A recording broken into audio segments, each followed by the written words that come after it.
despite the fact that so many members of the woke sports media have been pushing and cheering on and trying to promote women's sports over the past decade, even though a lot of people simply aren't as interested in watching them as they are in men's sports, they have been silent as women's sports are getting destroyed by biological men who are identifying as women. And we have that story yet again, this time in the LPGA. Transgender golfer Haley Davidson, who has 3 tournament wins over biological women, is off to a strong start at the LPGA Tour's qualifying school. Who could have possibly predicted that someone who was born a man, went through puberty as a man, built muscle mass as a man, would then go on and identify as a woman and beat a bunch of actual biological women? Crazy. It's almost like we see this all the fucking time. And the mainstream media, the woke sports media, the same people who are preaching female empowerment, they're silent when it comes to this because they're fucking cowards.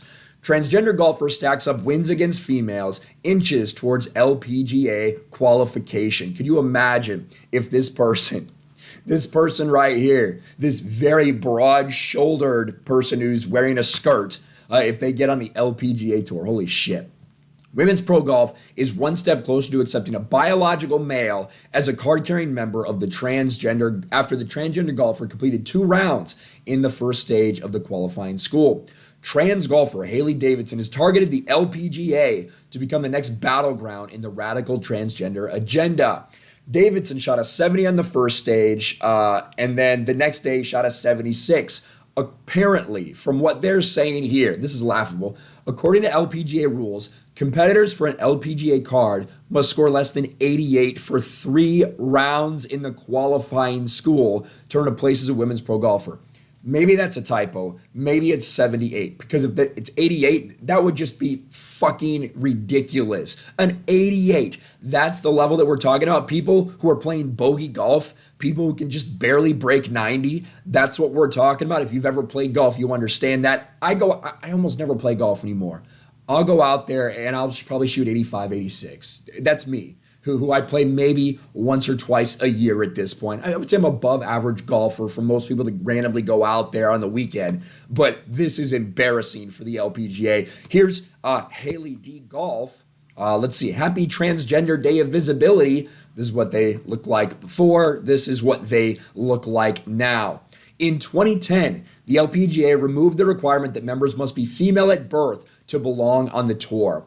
Outkick pointed out, Davidson has already begun earning checks from the game after winning a tournament in January, $2,250, and another $2,000 check by beating a biological female golfer in March.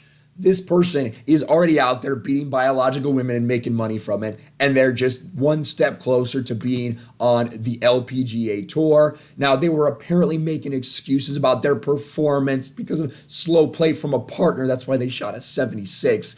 But just look at this ridiculousness.